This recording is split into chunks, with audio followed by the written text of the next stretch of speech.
Bonjour tout le monde, bienvenue à la fermette de Sérénité. Cette semaine, je me suis dit que je me posais la question, qu'est-ce qu'on peut encore montrer après avoir fait tant de vidéos? Des fois, on a l'impression d'être redondant. Est-ce qu'on montre vraiment des choses qui sont pertinentes? Qu'est-ce que les gens sont rendus qui veulent voir? Est-ce que c'est vraiment important pour l'autonomie ce qu'on montre ou quoi que ce soit? Mais en fait, on veut vous montrer notre quotidien, puis vous montrer un peu comment on vit notre autonomie, comment on vit les choses, comment on avance. Des fois, oui, c'est informatif, on vous montre. Des fois, c'est d'actualité pour certaines personnes, des fois pour d'autres, non. Mais ça peut être intéressant à voir pareil. Fait que je me suis dit que cette semaine, j'allais peut-être essayer de vous montrer différentes choses à travers la cuisine, le quotidien. Quand que je cuisine, quand je fais des choses, tu sais, juste des petits extraits sans aller loin dans les détails. Puis pour la première fois en 2023, je vais faire enfin un fromage. On n'avait plus de lait depuis avant Noël. Puis là, comme dans la vidéo précédente, j'ai dit on partage le lait avec la petite pupusse à Hélène. Puis là, j'étais rendue assez stockée. J'avais assez de lait accumulé pour pouvoir faire un fromage. Puis je me suis dit, on essaye ça sur le poêle cuisinière. Je me souviens que dans la vidéo, je crois que je vous présente le poêle cuisinière, que je disais que non, ça ne pourrait pas se faire, que j'allais continuer de travailler avec la cuisinière électrique pour certaines choses, comme pour le fromage, quoi que ce soit. Mais depuis quelques temps, je fais des expériences avec le poêle cuisinière. Puis jusqu'à date, ça fonctionne bien. Comme par exemple, hier, pour faire ce cours, on devait vider la cendre du poêle au bois. On a vraiment attendu après les gros froids. Puis une fois, ce que j'ai fait, c'est que je suis allée chercher l'information de comment faire des patates en robe de chambre, emballées dans du papier d'aluminium dans le feu. J'ai trouvé l'information, j'ai essayé, ça a fonctionné, c'est super bon. Je tripe au bout de vraiment ça. Là, hier, je pense à toutes les vidéos de YouTubers que nous, on regarde, qui cuisinent énormément dehors et toujours sur le feu. Je me dis, je pourrais peut-être faire plus que juste les patates. Profiter de la cendre, profiter du poêle au bois. Je peux pas cuisiner dessus, mais dedans peut-être. Fait qu'une fois que j'ai mis les patates pour le souper dedans, j'ai fait des boulettes et je les ai mis dans une poêlonne, c'est une poêlonne creuse. J'ai mis du papier d'aluminium par-dessus. Je suis allée la déposer sur la cendre des patates par-dessus. Puis je me suis dit, ben si ça fonctionne, tant mieux. Puis si c'est pas assez cuit, c'est pas grave. Je vais finir au four électrique. Il y a toujours possibilité de pouvoir le cuire pareil. J'ai vraiment comme laissé ça longtemps dans le four, là, au-dessus d'une heure. Habituellement, les patates, c'est à peu près une heure. Là, il était bien cuit, mais il était super bon. Il n'était pas brûlé rien, là. Il était juste bien cuit. Et ça a fonctionné. Les boulettes étaient cuites aussi. Écoute, je jubilais.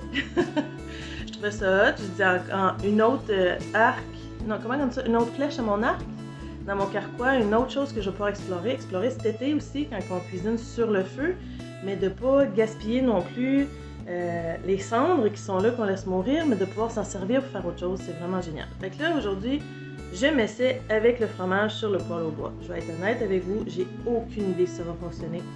Est-ce que je vais rater notre fromage puis scraper la première batch de 2023? Mystère. Mais, vous voyez, mon chaudron, il est là. Puis au mur, faut juste diriger mes doigts. J'ai mis un thermomètre. Puis je vais brasser régulièrement pour m'assurer que le lait ne chauffe pas tout juste dans le fond, qu'il fasse une poudre. Et aussi, le thermomètre en fait va sonner quand mon lait va être assez chaud. Et aussi, ce que je vais faire, c'est que je vais brasser régulièrement. Et ce que j'ai fait en fait, c'est que je l'ai placé dans un endroit plus loin. Le feu il est vraiment de ce côté-ci. Fait que quand on le met plus loin, ça chauffe moins. Fait que je l'ai mis à une distance où je me suis dit, il va chauffer quand même à une certaine vitesse, mais pas trop. Je vais voir ce que ça donne. Ensuite, quand ça va être le temps de faire incuber, de faire fermenter, je vais laisser mon chaudron quand même assez près de mon poêle au bois, sans le laisser dessus, mais quand même assez près pour pas que la température continue de monter, mais qu'elle se stabilise, ça soit correct. Puis je vais essayer de me rendre le plus loin possible dans cette expérience-là, voir jusqu'où dans la recette je peux la faire sur le poêle au bois, ou est-ce que je suis obligée de finir sur la cuisinière, ou comment ça va se passer. Il y a une époque qui faisait du fromage, puis il n'y avait pas de cuisinière. En quelque part, il n'y avait pas de cuisinière électrique, fait qu'en quelque part, ça doit pouvoir se faire. Fait que ma première expérience, cette vidéo aussi. On commence la semaine avec ça, puis je vous donne le résultat plus tard à travers d'autres petites recettes que je vais peut-être faire cette semaine. Peut-être me concentrer sur celle-là ou en faire d'autres, je vais voir comment que je fais. Pour la suite, là, mon lait il réchauffe tranquillement, je vais vous montrer. Je vais l'amener à 36 degrés pour qu'il puisse avoir un degré tampon vu que ça va refroidir un peu. Ça monte tranquillement, vraiment tranquillement, c'est cool. Puis là, ça va être l'heure de préparer le dîner. Fait que là, je fais chauffer ma poêlonne, j'ai mis du petit feu, du petit bois, je veux dire, pour faire un feu plus intense, parce que là, j'ai une demande supplémentaire de chaleur. Fait que ma poêlonne ici, elle est en train de réchauffer. Ouais, elle est très chaude, fait qu'il va y avoir du bacon, des œufs qui vont cuire là-dedans, et je suis en train de faire des beans qu'on a cannées à l'automne. Fait qu'on va se faire un bon petit repas comme ça. Puis ensuite, une fois que ça c'est fait, ben, si on veut du pain ou quoi que ce soit, on va l'enlever. Puis on va faire cuire notre pain sur le poêle au bois. Fait que les dîners, majoritairement, sont chauffés sur le poêle au bois, soit dans un chaudron ou dans une poêlonne ou quoi que ce soit. Puis vraiment, là, je suis rendue que j'utilise pratiquement plus le poêle électrique. Mais on va utiliser le micro-ondes une fois de temps en temps quand on veut que ça aille plus vite.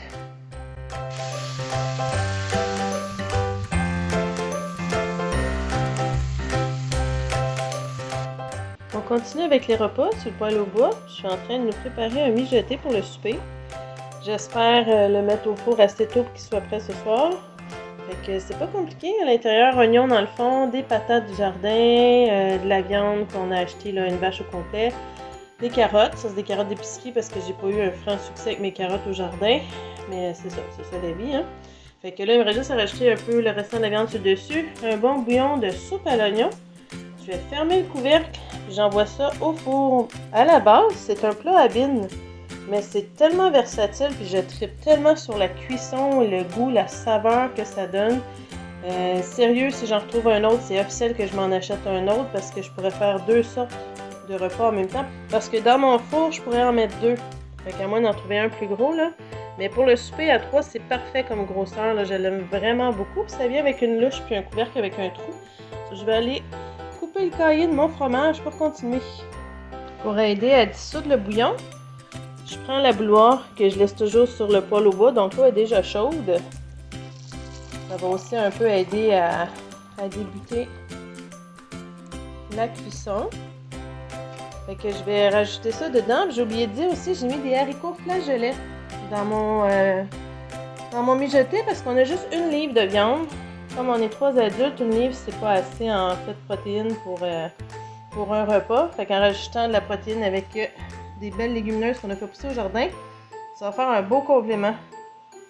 Après ça, hop, dans le fourneau.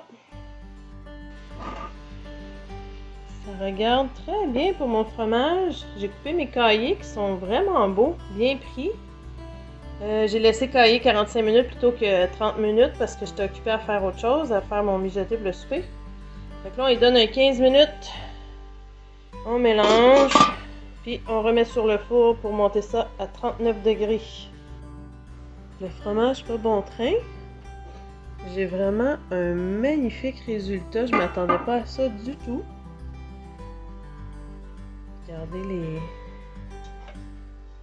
les beaux cahiers. Je suis présentement là, dans ma période de cheddarisation qu'on dit. Dans pas long, je vais filtrer ça, je vais le faire égoutter.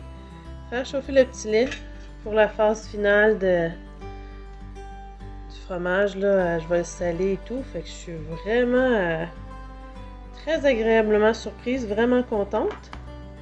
Puis je pensais vous montrer les filles qui se tiennent pas du poêle au bois. Et c'est en train de cuire. Ça va être bon tout ça. Le résultat du fromage fait sur le poêle au bois. Je suis super satisfaite. Je vais le transférer dans le moule pour le presser. Vraiment, vraiment contente, surprise, puis agréablement... moi, je suis satisfaite de pouvoir faire ça sur le poêle au bois, de voir que c'est une possibilité. Il est délicieux. Puis le souper s'en vient, fait qu'on va pouvoir profiter de notre bon petit souper. Fait que sur ce, je vous souhaite une belle semaine. Je vous souhaite de la bonne popote de votre bord aussi, peu importe comment vous la faites. Et on se dit à la prochaine!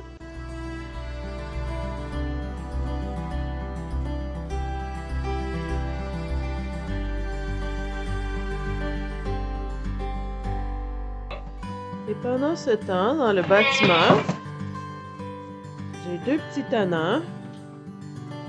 Ils sont sortis de l'enclos.